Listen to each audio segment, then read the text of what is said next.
Hi, y'all. I'm Nina, and you're watching Southern Digest. This is part 3 of the series FDA Advisory Committee Meeting Testimonies. I found it extremely helpful with this one to pause the video as necessary and study the slides the speaker was presenting.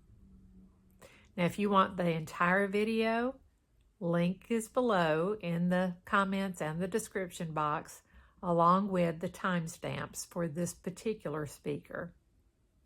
And y'all, be of good courage.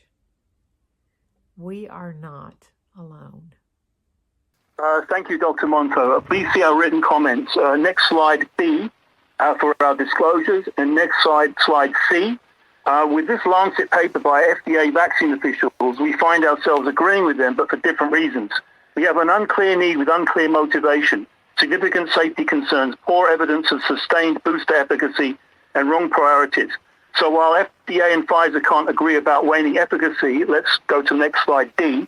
We saw recently CDC's apparent withholding of key data from ACIP prior to recommending the Pfizer vaccine, and revealing that the primary driver for approving Comirnaty was to overcome hesitancy through regulatory misdirection. We agree with others that this has become politicized. Next slide, E. Pfizer's booster evidence today is weak. They are small studies in mostly younger subjects. They are short-term. There is no randomized control. There are no clinical outcome data, only serology. Inadequate safety given this is a gene therapy product. Where are the data from the 10,000 patient study? Next slide, F. If FDA cannot assure us of the safety of 2 doses, how can they assure us of 3? We see strong signals for death, myocardial infarction, and coagulopathy that need transparent investigation. Next slide, G. We find 3 potential pools of vaccine-associated deaths. Note the second pool among vaccinees. Next slide, H. Daily cases in Israel increase upon booster rollout compared with the same period last year. Please note the correct rollout is July the 1st at the 130 number.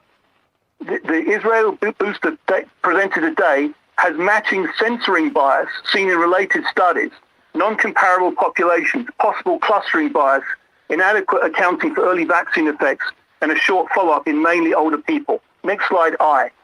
Others show unexplained Israeli deaths lockstepping with booster rollout.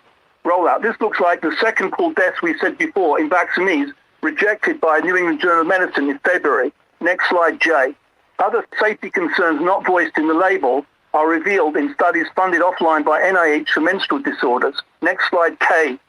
And offline by CDC in a disturbing revelation of an urgent need to monitor safety in pregnancy. Put this in the label. Next slide, L. Long-term safety. No cancer studies were performed. Moderna said its vaccine was a gene therapy product.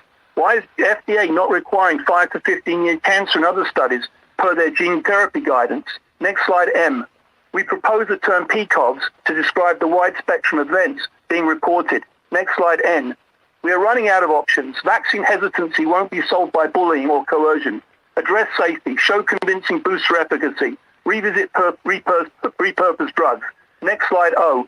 We reverse the findings of flawed landmark studies that have misguided policy. Journals refuse to correct these defects, and Dr. Rubin's seat on this committee is a conflict. Next slide, P. This is what has to be done. Thank you very much.